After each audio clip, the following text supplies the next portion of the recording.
All right, and we're streaming on YouTube. Cool. Yeah. All right. So we'll let people come in as they do, but we'll go ahead and get started now. But hello, everyone. My name is Brittany Kerfoot, the Deputy Director of Events at Politics and Prose, and I would like to welcome you all to tonight's P&P Live. Cool. Yeah. All right. So we'll let people come in as they do. But there we go. Just a few housekeeping items to go over before we begin. First, I'm going to drop a link in the chat where you can purchase a copy of Sleep Donation straight from P&P's website. And if you live in the DC area, you can actually choose store pickup and you don't have to wait for shipping. And you can come grab it at any of our 3 store locations. You can also ask our author a question tonight by clicking on the Q&A button, which is at the bottom of your screen, and you can just type your question right in there. And it's easier if you put it in that section instead of in the chat, just so we can kind of keep it all in one place. But now it is my pleasure to introduce tonight's speakers. Karen Russell is the author of several works of fiction, including some of the best short story collections I have ever read. I cherish my copy of Vampires in the Lemon Grove so hard, and also Orange Stories, which is her latest short story collection, which is incredible. I won't give too much of an intro because I know Kevin has planned to tell you more about Karen and about Sleep Donation, but Kevin Brockmeier will be moderating this conversation, and he is the author of several novels himself, story collections, and children's books, and his book The Ghost Variations will be published in March of next year. And actually we will all be together again, pending that everything goes as planned next March, and Karen will be moderating the event for Kevin next year, so it'll be a fun reunion. The Ghost Variations includes 100 funny, scary, and thought-provoking stories about ghosts, and they explore all aspects of the afterlife, so that one's going to be a really fun one. So now it is my pleasure to welcome Karen and Kevin to P&P Live. Oh, thank you so much. Thanks, Brittany. Karen, thank you for being here. I'm delighted, of course, that we get to share the screen together. Karen is one of my favorite human beings. I consider her a very good friend. So this introduction is going to be a little more personal than some introductions might be. But give me a little time and then I'll hand it over to Karen and she'll read and then we will converse and take your questions. As a result of the pandemic, I've had the opportunity to share a computer screen, if not a breathing space, with many writers whose work I admire, and none of them more so than Karen Russell. Karen has published 5 books of fiction: the story collection St. Lucy's Home for Girls Raised by Wolves, the novel Swamplandia, a finalist for the Pulitzer Prize that was named one of the 10 best books of 2011 by the New York Times, a second story collection, Vampires in the Lemon Grove, about which the famously ornery book critic Michiko Kakutani wrote, Ms. Russell deftly combines elements of the weird and supernatural with acute psychological realism, elements of the Gothic with dry contemporary humor. From apparent influences as disparate as George Saunders, Saki, Stephen King, Carson McCullers, and Joy Williams, she has fashioned a quirky, textured voice that is thoroughly her own, by turns lyrical and funny, fantastical and meditative. A more recent collection, Orange World, about which a reviewer from Tor.com enthused just last week that its 8 stories, quote, might not sound like a lot, but Orange World is an 8-story collection in the way that Led Zeppelin 4 is an 8-song album. These stories are friggin' epic. And most recently, in paperback, following its digital publication in 2014, the novella Sleep Donation, about which Slate magazine wrote, Russell takes nothing for granted. She will chase down every flicker of ordinary experience and return with descriptions of uncanny aptness. Her sentences both resonate with familiarity and startle with beauty. Right now, there are 4 big acclamations available to young American fiction writers: the National Book Foundation's 5 Under 35 Award, the New York Public Library's Young Lions Fiction Award, the New Yorker's 20 Under 40 list, and Granta Magazine's Best Young American Novelists list. Karen is, to my knowledge, the only writer to have received all 4 of these honors. She's also a recent recipient of a MacArthur Fellowship and one of the 10 American writers whose new books I myself anticipate with the most excitement. A few of you might be aware that I have a reputation as a list keeper. In order to uphold that reputation, I'd like to conclude my remarks by offering the following list to you. Here are 10 great things about Karen Russell. Number 1, her stories are never academic, never forbidding, but humane and funny and welcoming.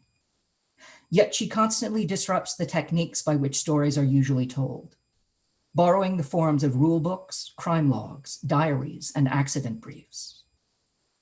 Number 2, in 2013, when asked what epitaph she would someday like carved on her tombstone, she gave 2 answers. Whatever, some parts were fun, and the final lines from Dennis Johnson's Fiscadoro. And in her state of waking, she jerked awake, and from that waking, she woke up. Number 3, Karen displays a winning preoccupation with the magical and the monstrous, and with those moments when the world seems to crack open and reveal its strangeness. Yet the emotional tenor of her fantasies is never quite what you would expect. Her werewolves, for instance, are adrift in the confusions of adolescence. Her vampires are senescing out of their powers. It's her silkworms that are wounded, angry, and horrific. Number 4, from 2004 to 2010, when Karen lived in New York, her favorite celebrity sighting was Grandpa Huxtable from The Cosby Show. Number 5, no matter how outlandish the premises she's exploring, she shares the aim of the very best narrative fiction.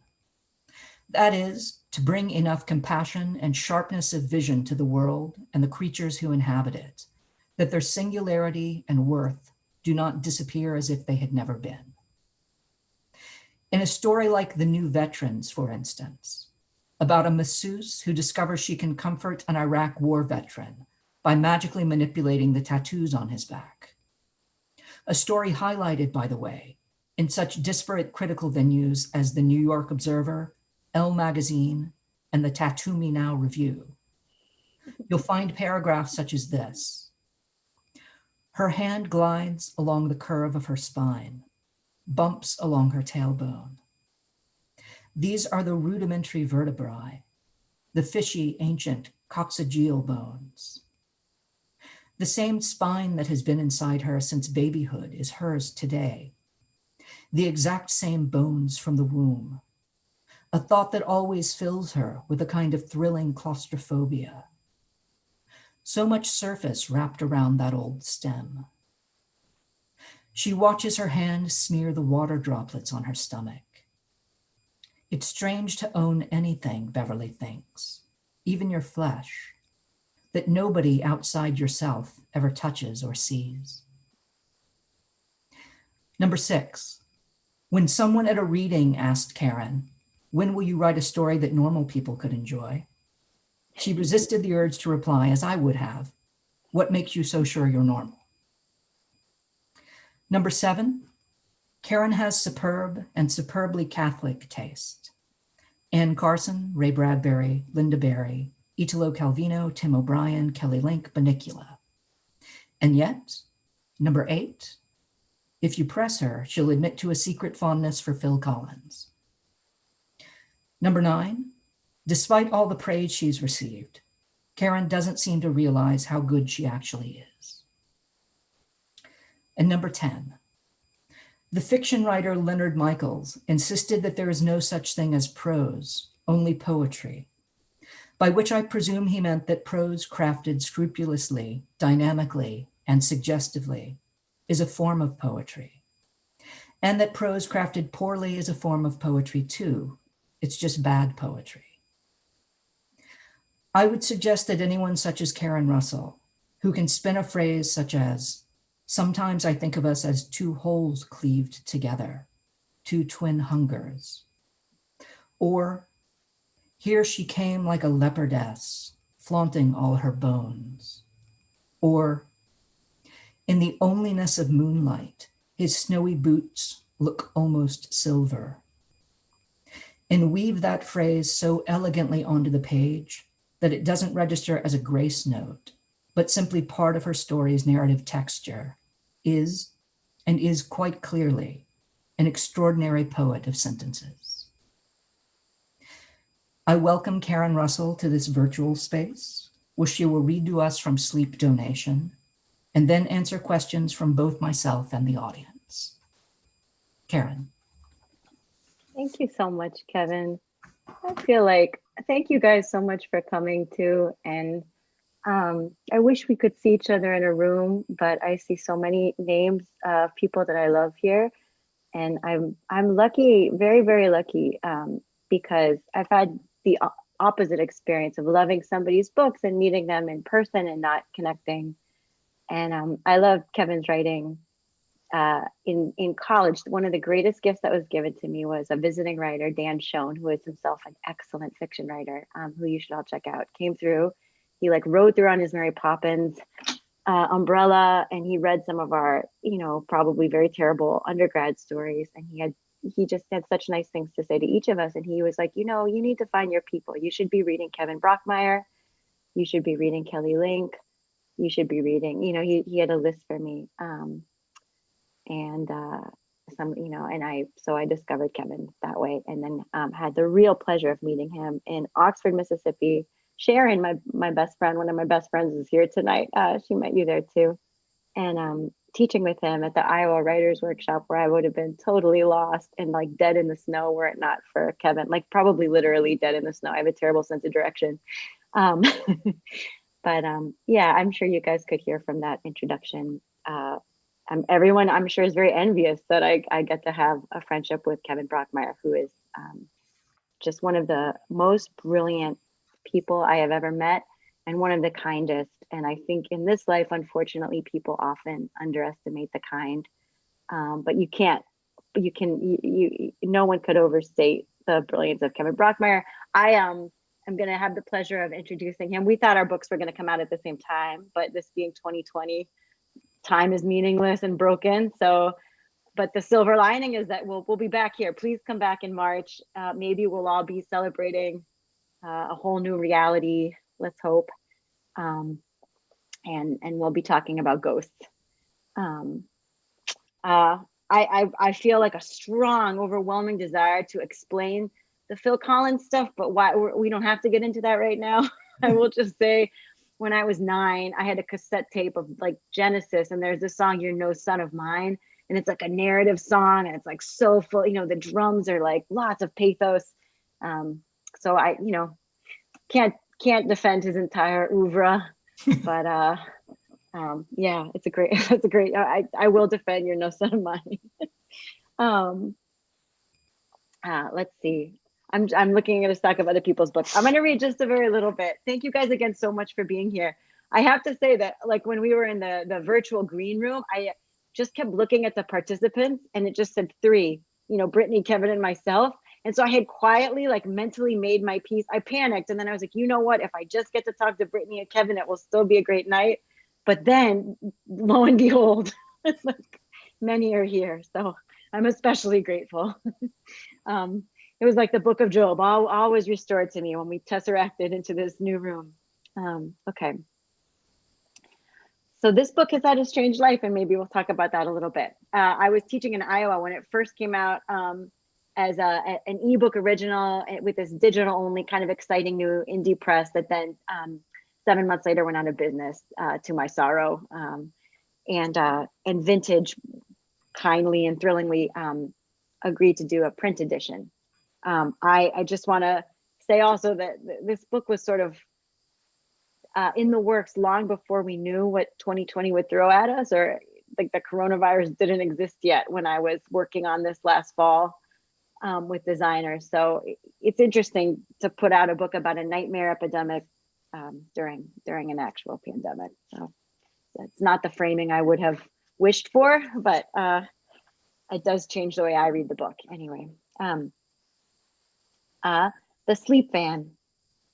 The siren goes and we code for dispatch. 9 times in 20 lately, it's the same address, 3300 Cedar Ridge Parkway. Then we get a call back saying the dispatch is canceled. Then we get a third call. No, disregard the cancellation. Get a sleep van to their property stat. What's happening is revealed to us by a visibly distraught Jim. Mr. and Mrs. Harkonnen are having a dispute. Mr. Harkonnen says he wants to drop out. So what, says the intern. We do not even use his donations. No, jackass, he's trying to pull out with baby A. Everybody looks over at that. Rudy slaps the bald spot and leaves his hand there. A grapefruit hue spills underneath his fingers as if the scalp is blushing. Jim freezes in the center of the trailer, in full view of every staffer, and rubs his fists against his gray eyes. It is a pitiful and futile gesture to witness, like watching an animal cower inside a plastic cage. We can see how scared Jim is of losing both things, baby A and our good opinion of him. 6 staffers are working the phones tonight, and we are all mentally coaching him. Don't cry, Jim. Our sleep station has an unusual top-heavy hierarchy. We have 2 supervisors, the Storch brothers. They are former CEOs who left the business world at the height of the insomnia crisis to found the not-for-profit Slumber Corps and now freely give all their resources to its efforts. Money, time, intellect, leadership, creativity, toilet seats. The Storches made their fortune in the ergonomic toilet business. You may have seen their advertisements. To shit upon a Storch feels better than a visit to your chiropractor. Their extreme altruism is a provocation to everyone on staff, an inducement to work even harder, a reminder that we could always be giving more. Rudy and Jim have been my supervisors for 7 years. I was the first recruiter assigned to their team. I don't socialize with them outside work. Our contact is limited to this office, unless you count our public performances at core fundraisers, the charity balls, and the charity golf-offs. But I know every shadow of my boss's faces, all their storchy ticks, that upsetting thing Rudy does with his pen caps, what Jim's not saying at our meetings. The brothers are middle-aged Irish twins, clean-shaven and built like longshoremen. Externally, they have slate eyes and cranberry red hair, balding in identical horseshoe patterns. Internally, each brother has his own uniquely fucked emotional metabolism. Rudy, for example, is currently managing his despair by bawling out the interns, sweat drooling all along his dusky face like a July whiskey glass.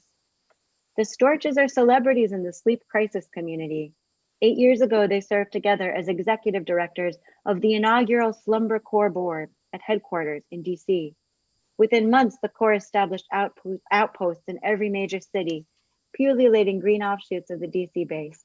Soon, local branches began operating more or less independently, soliciting donations for money and sleep, whereupon the Storches resigned from the board and requested a demotion to a low prestige placement in their home city, a solar zone assignment.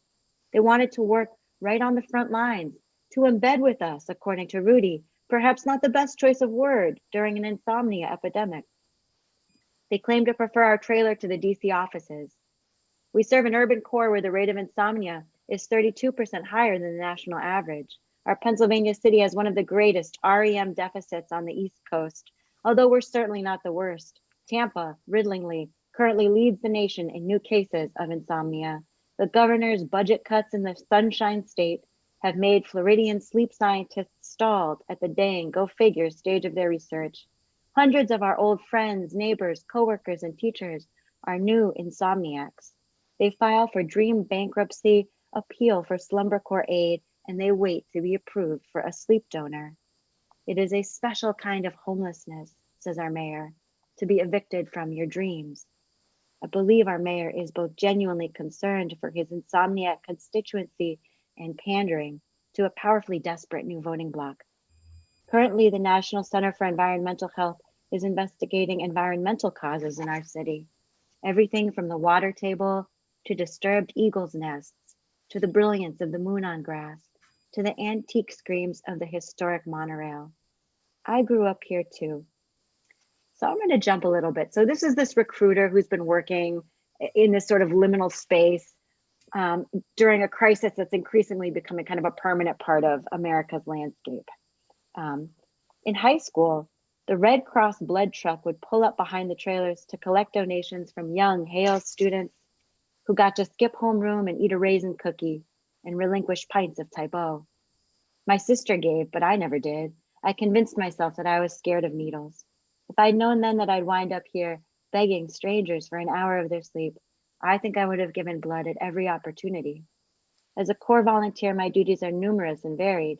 Weekends, I mobilize the Sleep Van, a moonlit enterprise that dispatches a volunteer team to the homes of good sleepers who have signed up to donate their rest to insomniacs. The sleep van has a Spartan interior, the beds we call catch cots. If the van is equipped for infants and children, it features catch cribs and trundles. Nurses slip on the anesthetic, open the IV of chemicals, relieving a donor of consciousness. Next, they clamp on the silver helmet, which does chafe a bit. 1 to 2 minutes after the loss of consciousness, once the donor enters a state of artificially stimulated sleep, the draw commences. The air in the sleep van turns balmy as the tubing heats. A donor's dream, moist breath gets siphoned into nozzles that connect to the tanks, and sleep is pumped out of the body into long, clear tubes. Weeknights, I recruit. We set up for sleep drives in neighborhoods across the country right at sundown. Nurses swab out helmets, preparing to take donations for testing. Administrators sit inside lit tents on suburban lawns, holding clipboards, pre-screening donors with an eligibility questionnaire to filter out those whose sleep is prone to nightmares. We babble the questions to volunteers under the midnight pines. When was your last full night of deep, unbroken sleep, ma'am? When did you last dream about barking dogs, outer space, red grass, an ex-wife? Please be honest, sir. If your sleep was disturbed by her face, check the box. For most of the 21st century, insomnia was treatable by prescription medicines. I can still remember going with my father to pick up my sister's sleeping tablets from the owl-faced pharmacist. Capsules of Silenor, half white and half carnation pink. Dory's sleep trouble began early at age 11. Back then, before the disease progressed, medications reliably put her under, and I would study my sister's face on the pillow, trying to catch the moment when her drugs took effect. Once her insomnia ratcheted up for unknown reasons into this full-blown disorder, my sister slept 4 hours a night. For years, this was enough. The body can be a marvel of resiliency, a cactus when it comes to sleep, capable of surviving on mere drops. By 20, Dory had developed a resistance to all sleep aids, and she also became quite suddenly impossible to anesthetize. We learned this when she broke her leg in college and surgeons operated on a fully conscious Dory. The anesthesiologist is still writing papers about her. Her leg healed, but soon Dory lost the ability to sleep even 3 hours a night, and she couldn't stay down long enough to cycle into REM. She had to drop out of college and move into a white room.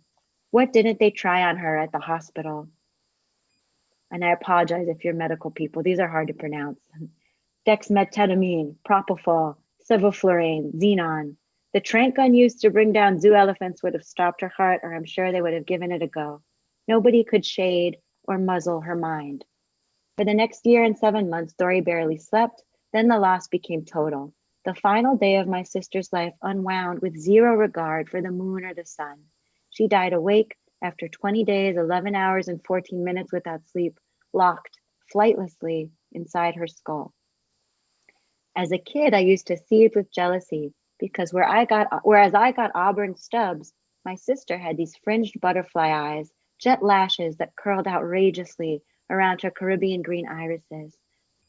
During her endless last day, I remember studying those eyelashes pasted to her skin at an angle of unrelieved attention. She blinked at me, her thinking slow as syrup, and I wished that she would not smile again, not ever again, or not like that, because by that point, every smile was an accident, a twitch driven by nothing that I recognized as human.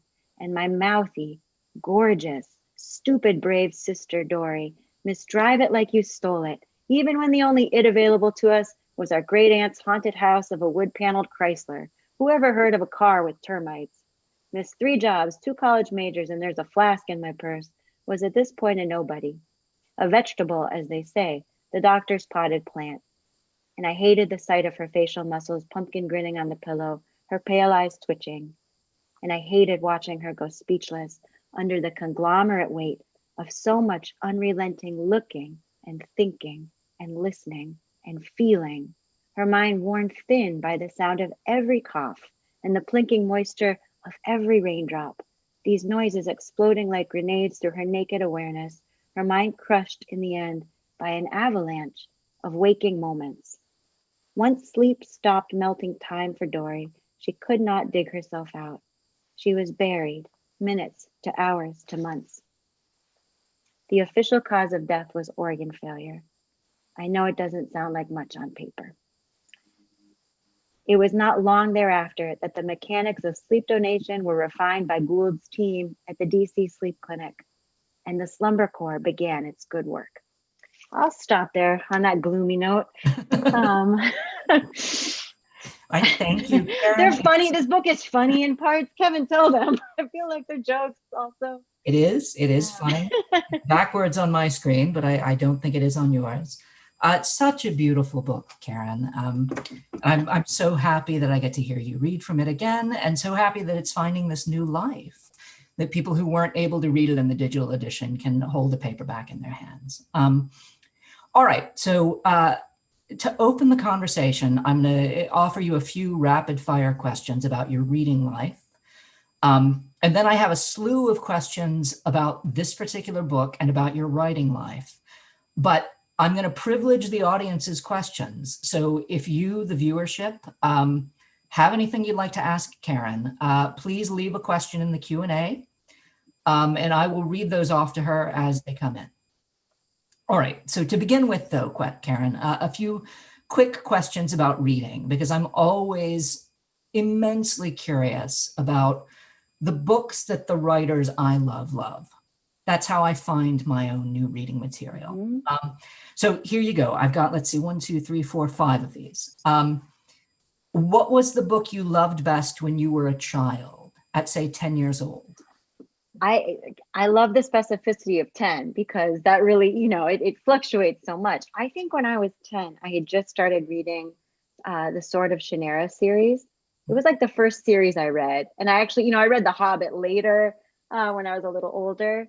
So it was probably my first rodeo with, elves with powers, etc. And sort of like a sibling team, charged with like the salvation of, but these are beautiful books. You might not be familiar. It's just Terry Brooks has like a long series that just ended. I think I'm like some centuries behind. Unfortunately, I need to catch it on up.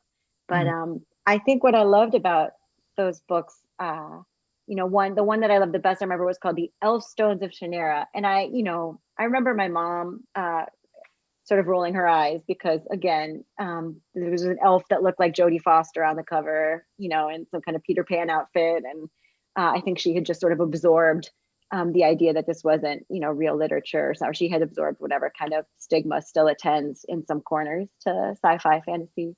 But I loved these books, and these, I realize now it's just sort of an analog for writing in some ways. These were like female characters that could scry, they could see the future, they could travel to other worlds.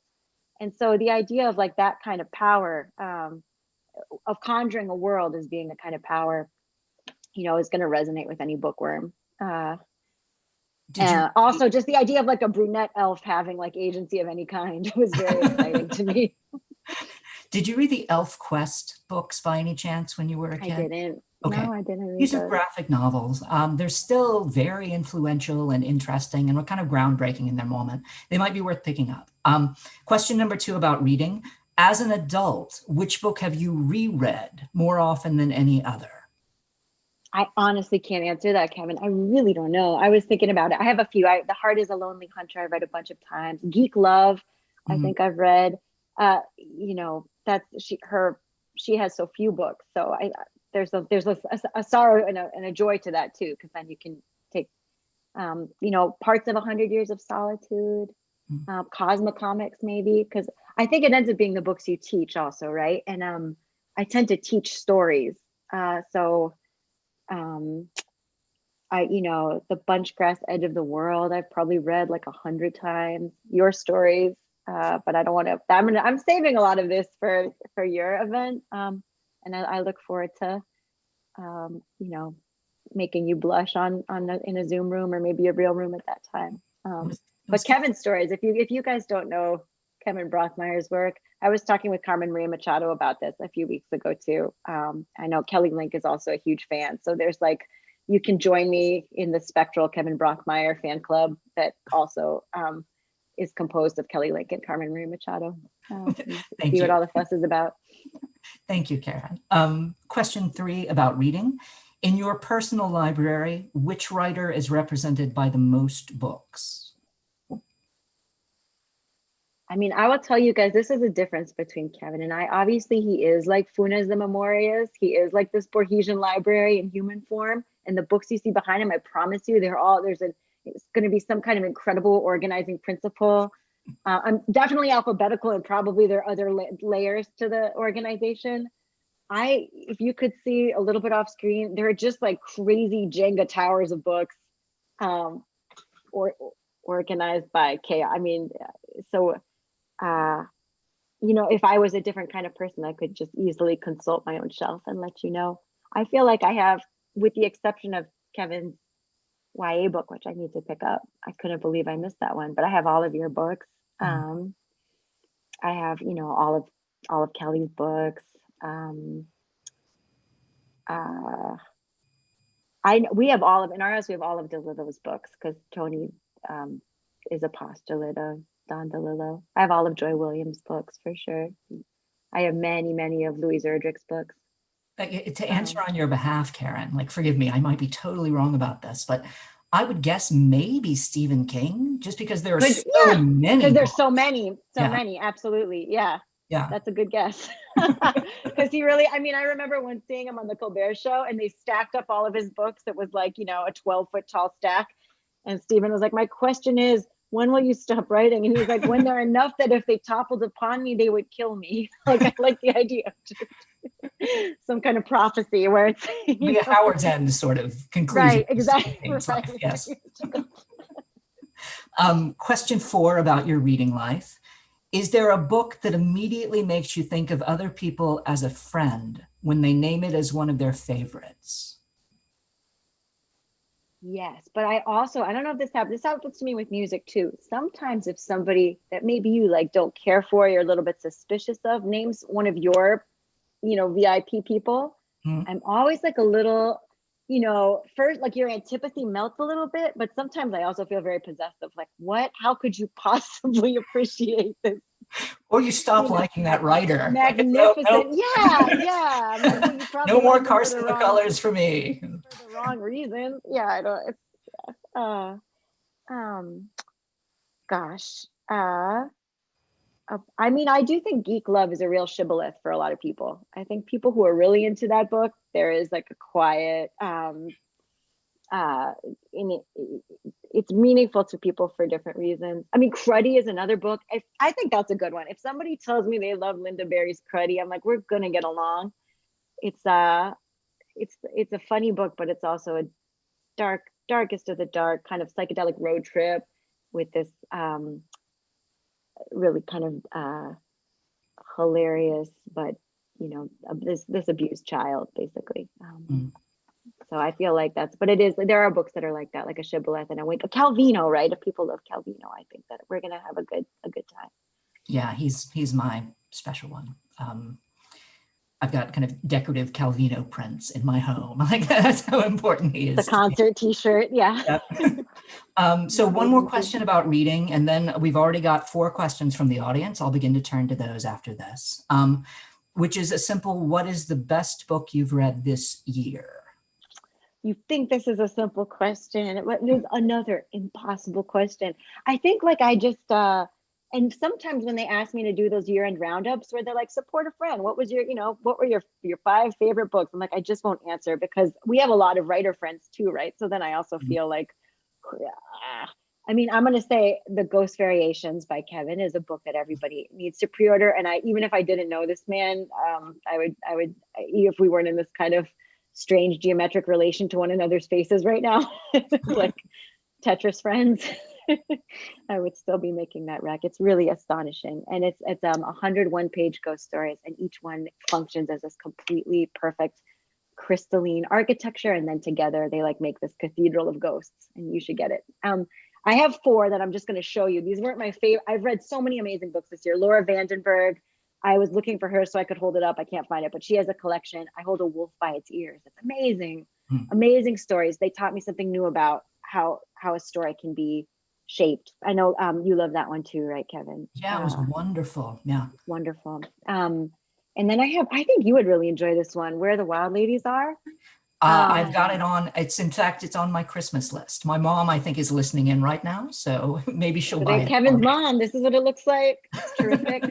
She's wonderful. She's a translator and also just a fantastic Japanese author in her own right. And these are Japanese folk tales. She has all the original, like, little capsule summaries of which are so fun. Inspiration for the stories in the back.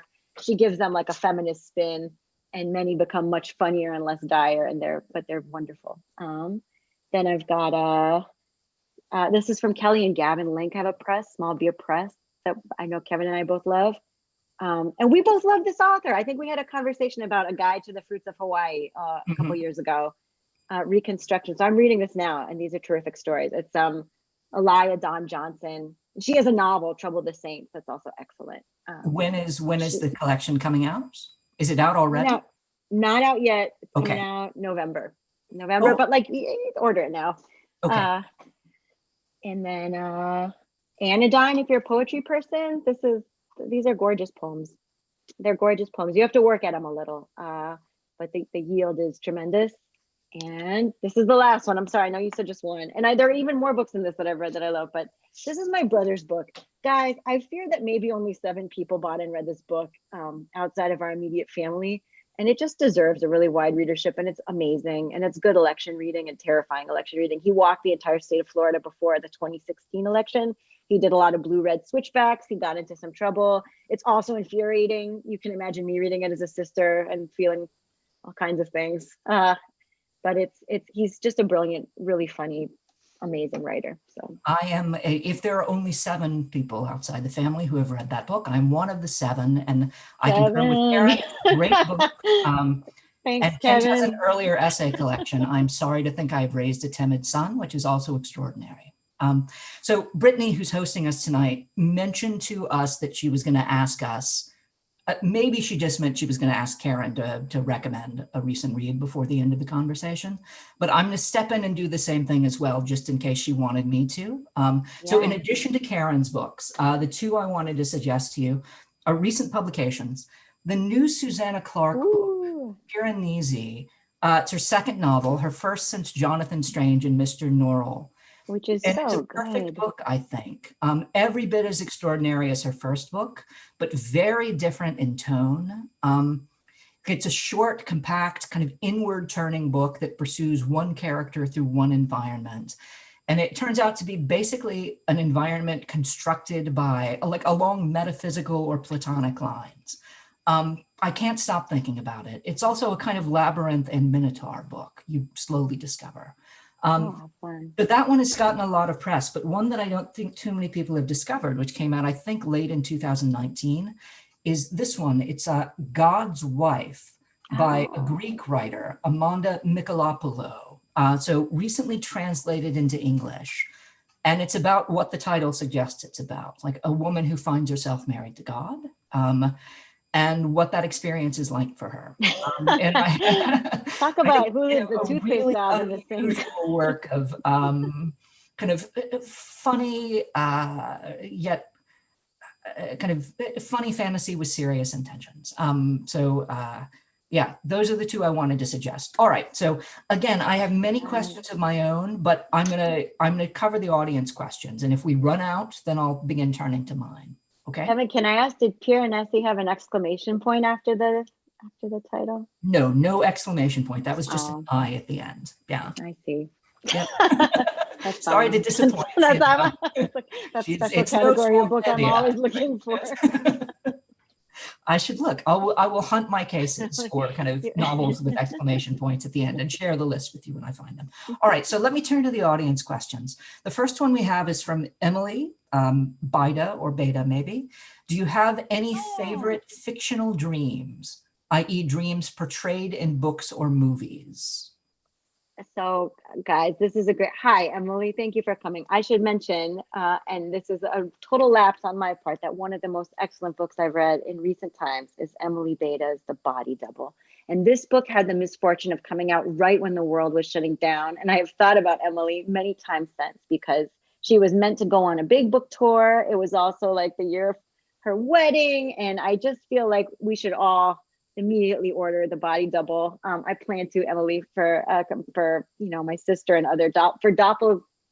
I don't want to. Why am I giving anything away? It's a fantastic book, and also its own sort of Minotaur and the Labyrinth tale in a way, and it really gets into the messiness of consciousness. Yeah, it's brilliant. She was a student of ours, maybe at Texas State, where Kevin and I have both taught. Yes, thank you. But now you need to remind me of the question. Okay. I'm so sorry. Do you I'm have myself any embarrassed. favorite fictional dreams, i.e. dreams portrayed in books or movies? Yes, I do. So Calvino has a beautiful story called The Dinosaurs. And it's really structured. One of the structuring devices, it's about this dinosaur who survived the extinction of his people. And he sort of tries to assimilate into the society of these new ones. And it's this hilarious first person tale. I pictured this dinosaur as like a boozy Italian uncle for some reason. He's just, a fantastic narrator. And while you're disarmed and charmed by this premise, you realize slowly that you're really reading a story about a people passing into memory, passing out of the world and into dream, and then finally at last into the anonymous molds of thought, forgotten except as sort of so assimilated into the consciousness of these new ones and the future generations. It's an amazing story. And this guy, just this fern flower, this new one who's like in love with this dinosaur, who she doesn't know is a dinosaur because she's lost the ability to name or recognize this relic from the past, who's like living among them, keeps coming at him with her dreams. Kevin can do a better disquisition of this maybe, but the dreams are so funny and weird and wonderful. And watching the way they change is such an excellent kind of yardstick to measure what is happening to the dinosaurs in sort of the collective imagination, unconscious, whatever you want to call it. So she'll dream the dinosaur is a terrible enemy. She'll dream the dinosaur is just a clown, One of the things that's so wonderful about that book and so many of Calvino's books is that they're just such expressions of joy in being. So many of the writers I love are kind of soaked in grief, and he is exactly the opposite. He doesn't, he's aware of that side of existence, but there's a joy in performance that always kind of burns through everything he writes. So if there's anybody listening in who hasn't read Calvino, I think Karen and I can both wholeheartedly recommend him.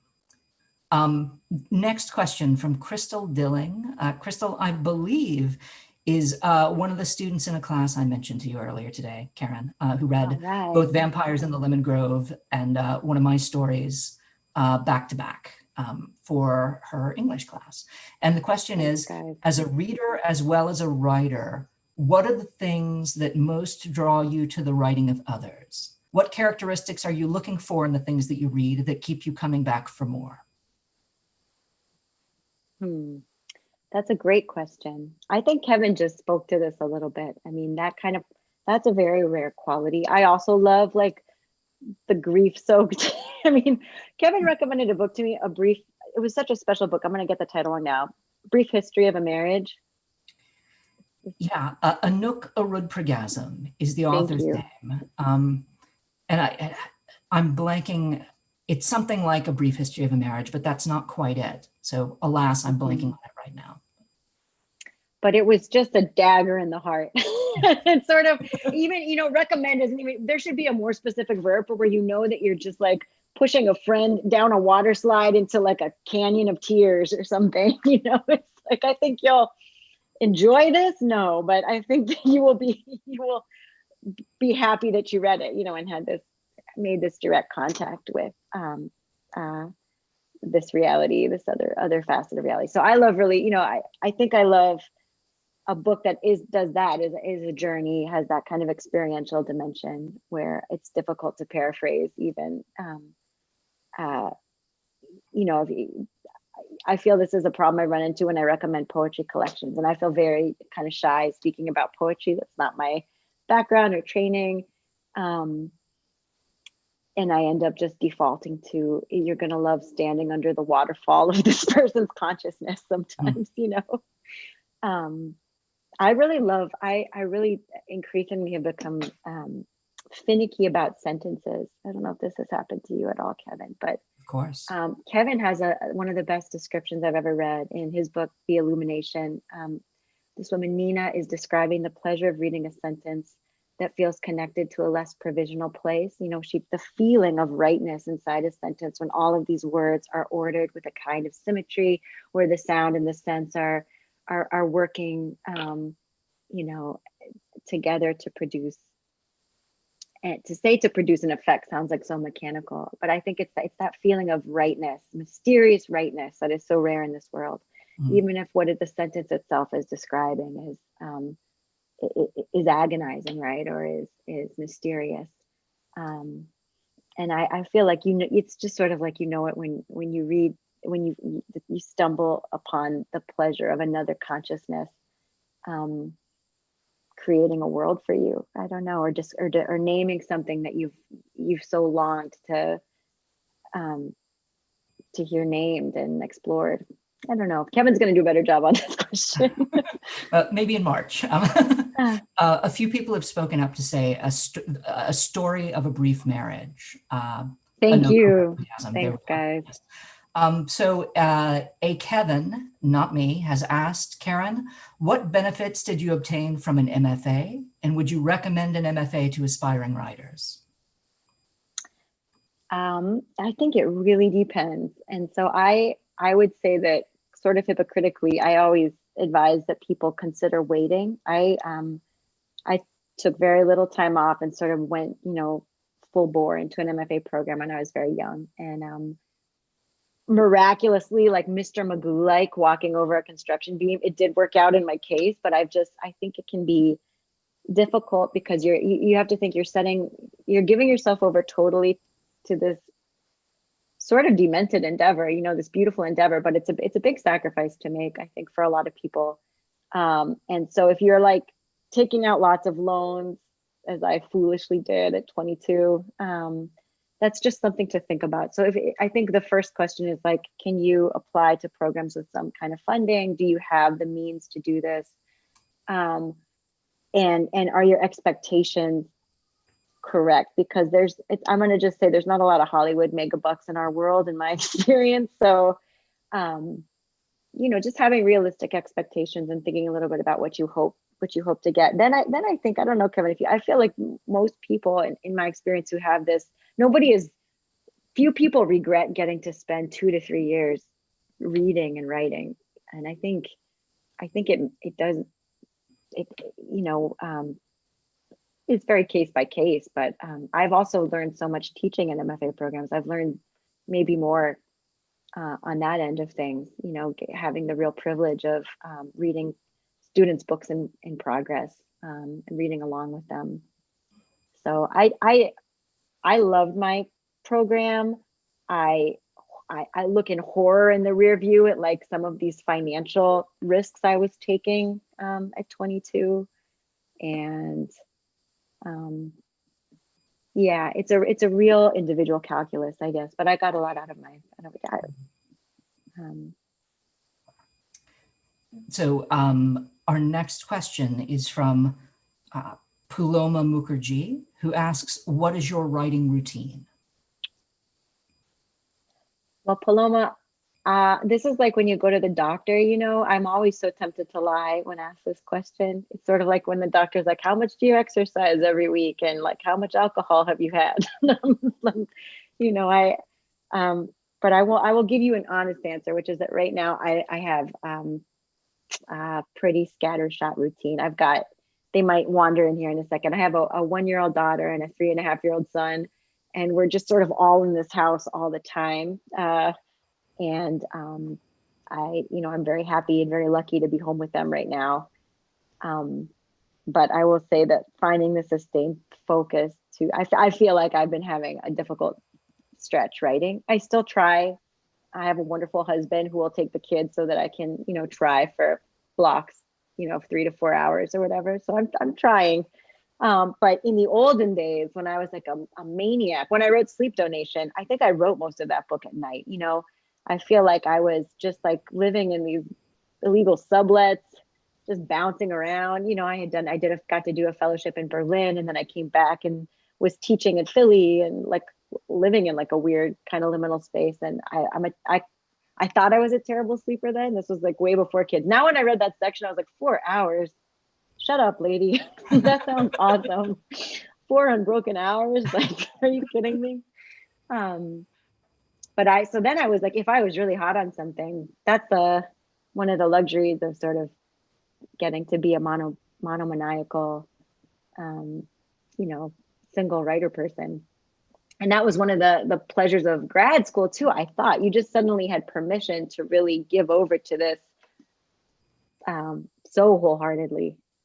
So then I used to just write around the clock. Now I feel like if you can just stay with it, I think that's what I've decided. Like even if I'm just like deleting jokes or something, if I can open up a document and stay connected to that world, I think that has been my routine lately.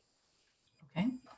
And then we have a couple questions along the same lines. One from Bill Simmons and one from Sally Goss. Sally is my mom and wants you to know that she has duly written down the Matsuda book. So I should be getting it for Christmas. You and the audience can hold her to this.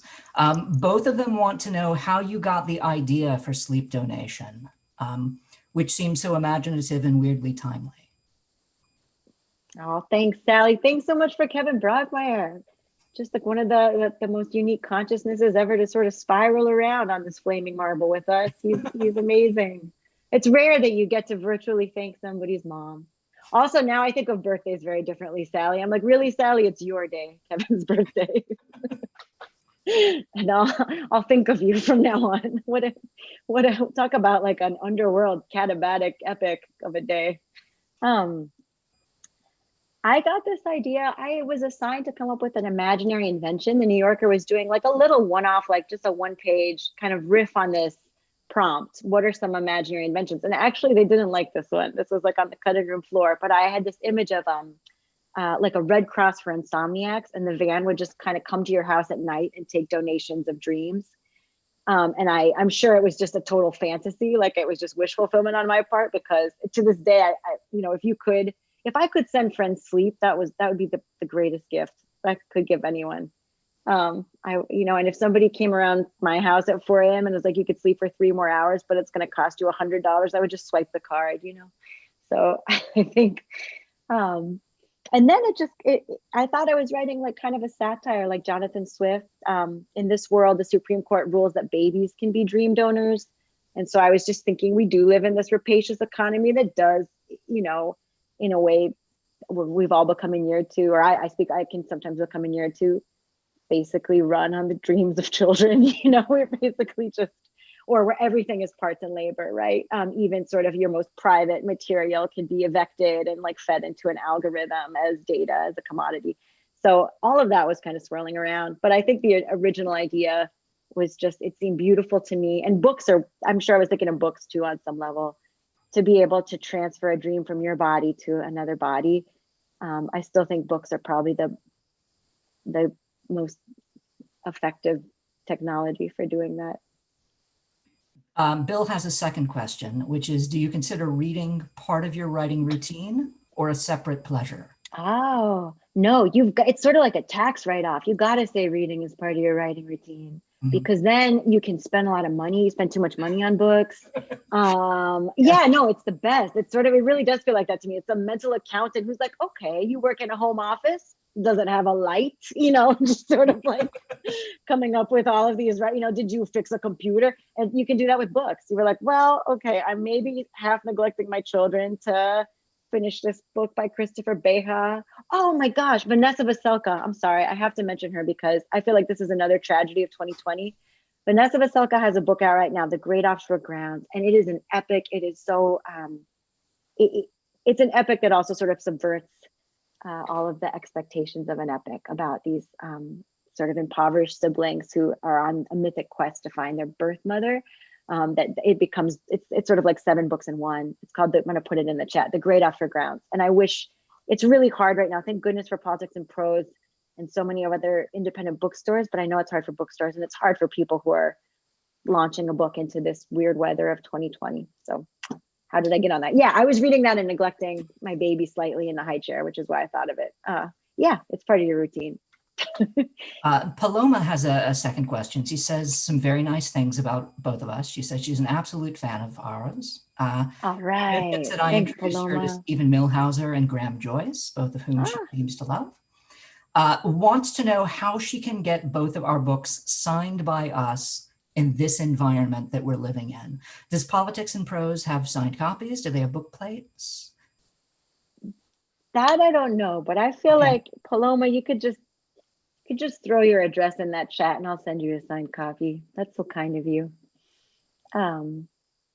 Or we can work it out with Politics and Prose, I'm sure. If you buy a book and want to mail it to one of us, we'll mail it back. Or yes. Yeah, I think these things are still trying to be figured out, like in this environment. So, you know, I don't know how things have been working so far for you on your tour, Karen, like whether you've had the opportunity to sign too many copies. No, I think I signed some book plates for Powerhouse, which also I just feel like increasingly I have the handwriting of a serial killer. I don't know if this has happened to you over the years, but it's like, well, it's like if a 9-year-old became a serial killer, it's like handwriting fossilizes that time of your life when you're learning how to write, and then it just doesn't evolve in my case. We can talk to, I'm sure we can talk to Brittany after this and work it out. Okay. Thank you so much. All right, so I'm going to segue into some of my own questions now. If there are other questions from the audience, please feel free to contribute them. And I'll rely on Brittany to tell us when we're out of time. Sleep Donation, 6 years have gone by since it was published in its original digital-only form. Did the text change at all between that edition and this one? Was there an editing process for this new edition? It did change a little bit. I think if you weren't, unless you were like a Sleep Donation obsessive when it came out as an ebook, you'll probably not notice that the textual changes. I had this rare opportunity and I've always wondered, you know, what would you do? I think even doing readings from earlier work now, I hear things that I would change, you know, and so I had to sort of decide, no, I'm not going to get super neurotic. At one point I was like, is there going to be a second novella about baby A, who's a character here? Am I going to sort of extend this? And it just, I really decided that it would be better to let this be what it had been originally, a single kind of slim standalone, you know, like I wanted it to feel just like a little spell or a little dream that you could probably read in one sitting. And I didn't mess with things too much, but I did sort of tune some stuff up. I mean, there was stuff that I was like, there are a couple of bad jokes that I thought were funny in 2014 that I was like, not really as funny as I thought. You know, or just language stuff that I had somehow missed on my hundreds of readings of the original book. And there was, you know, I added a little bit around the ending. So it was really important to me that this still be sort of an open ending, which I think pissed a lot of readers off. You know, and I'm sympathetic, like but I really wanted sort of to better equip people to imagine the protagonist's state as she's making this sort of leap into the unknown. And that was important to me, something about maybe better equipping the reader to understand what she's simulating. She's sort of toggling between these really extreme kind of grandiose fantasies where she's actually ruined the world with what she's about to do. And then just the fears of watching like air rise and fall in an infant's chest. So sort of kind of moving from, you know, the micro to the macro. And especially now, it's interesting, like right now, the state that the profound uncertainty that we all feel this year, and having to sort of, you know, you've got like the light of your own headlights and really not knowing what's around the bend, you know, but really being in touch with these extreme hopes, extreme fears, this sort of like intense contest for the future that I think we're all in the middle of. I really was just thinking, you know, so much of the book is like, okay, I'm going to have to take an action, and it really will be, in some sense, this leap of faith, because obviously I am not a clairvoyant. I don't have all the intel.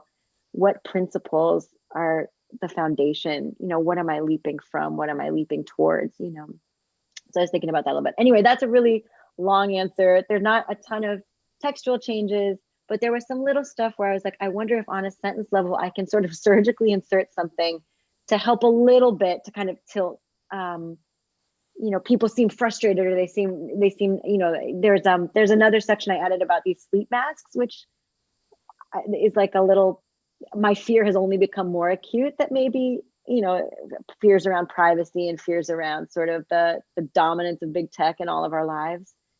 So in the first version, there's this thing that they're working on a sleep mask, and it's going to take direct feeds of your dreams and upload them to a scannable database. And then if you have a nightmare, you'll get flagged, some sort of like, kind of sailing into Margaret Atwood territory a little bit, probably.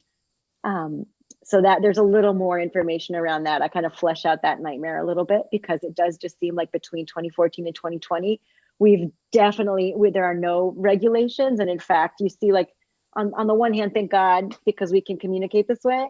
But I just, I'm fearful of what the future is going to be. If Google and Apple, and we're all reading the same news. I don't know why I'm going on and on about this. You guys are probably having the same nightmares, but we're around privacy.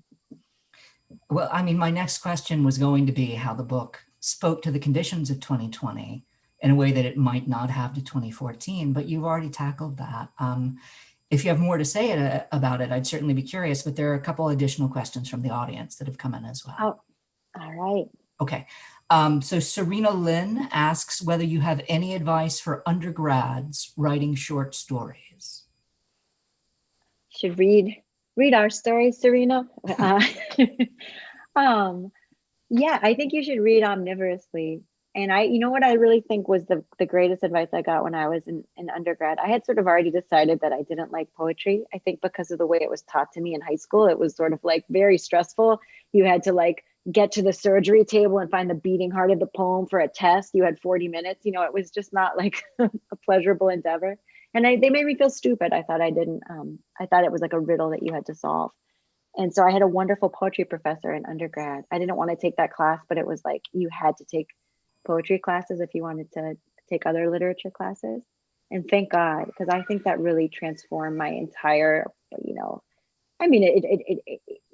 reconfigured my brain probably, but it also was such valuable help, because sometimes I find this even in graduate level fiction workshops, it can be hard to attend to the micro pulse of language. You end up talking about the story as a whole. You talk about character development or narrative arcs, and sometimes I think what gets a little lost is really looking at sentences themselves and the way that one word have a kind of friction or have a kind of valence, and what, and with poetry, you're so slowed down. All the suspense is like on the level of the line. And I'm like a terrible poet, and I still would recommend trying to write poetry and reading poetry, because it's such an education on like sort of the building blocks of any story, which is going to be, word to word, clause to clause, surprise to surprise. She asked for my advice as well. And I'll say that I concur with everything you said, and like have endless waves of advice about what it means to attend to what Karen called the micro pulse of language, which is very important to me too. But just to say something more broadly that I don't think I understood as an undergraduate, but has come to seem significant to me. There's a writer I adore named William Maxwell. And in an essay about Maxwell's very short novel, So Long, See You Tomorrow, Charles Baxter said that over the course of its roughly 100 pages, Maxwell gives away more of what was most precious to himself than authors often do in novels of many hundreds of pages. I don't think every story needs to do this, but I think if you can remind yourself that it's valuable to take whatever is most important to you and give it away in your fiction, you should try to do that. Like those are the stories that are going to mean the most to you, and they're probably going to mean the most to other people as well. And that's not to say you should be writing autobiographically, like that's entirely up to you. But in Karen's case, and I think, well, in my case, and I presume in Karen's case as well, some of the most seemingly fantastical, surreal, or oddball stories are suffused in one way or another with experiences or subject matters that are intimate to us and which we hold deeply precious. And if you can require of yourself that you write a story of that kind, it makes it more difficult to complete the story to your satisfaction, I think, because the material actually means something deep to you. But if you can complete it to your satisfaction, it'll be among the best stories you've written, probably. That's been my experience, at least. And I try to remind myself of that. You know, it's easy to presume that a little kernel of something not much can be enough to orient a story around. And it can be, probably. But if you can imbue that little kernel of something with anything that you actually hold dear, then it means that the story will begin to speak more deeply to your own concerns and presumably to those of your readers. Mm-hmm. That's so beautiful. That's so true. Oh, okay. And Brittany has Brittany's back with the hook. So, I'm afraid Paloma and Crystal, we might not have time for the last questions, but. I know, I'm so sorry to the questions okay. we didn't get to, but these questions were amazing. And I know as a reader and a writer, I just learned so much. And I just want to say thank you to both of you for being here. Karen, you've been one of my favorite writers for such a long time. Like I said, Vampires in the Lemon Grove is like my Bible. And this was just so great. And I'm so excited that we'll be back together with you two in March. I'm going to drop the link for sleep donation one more time. And I was trying to keep up with you guys. I put so many links to all the books you were mentioning in that. So you guys can go through the chat. And I also, of course, put a link for where you can pre-order Kevin's book that is out next year in the chat as well. Oh, which is so incredible. Brittany, I'm so sorry. I forgot. I'm just going to do this really quickly. But this is the most I'm going to send you one, Kevin. Orphan of the Moon, okay. Andrea Clark Libin. It's a chapbook. When you were talking about giving away what you hold most dear, this is a book that does precisely that. And it's an orphan girl who's haunting a Russian train station. This sort of like cavernous subterranean station. It's beautiful. Okay. Too many recommendations. Sorry. And the Great Offshore Grounds. I'll throw that in there too. I know someone just said, thanks. I just spent $200 on books thanks to your recommendations. Yes. I love it. Ada, can my baby wave at you guys real quick? So we go on, everybody. Maybe 1 second. Yes, I promised them they could say hey. Okay.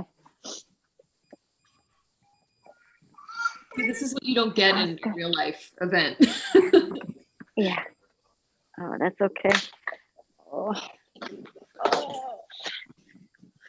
Okay, sorry guys. Maybe she's covered in avocado.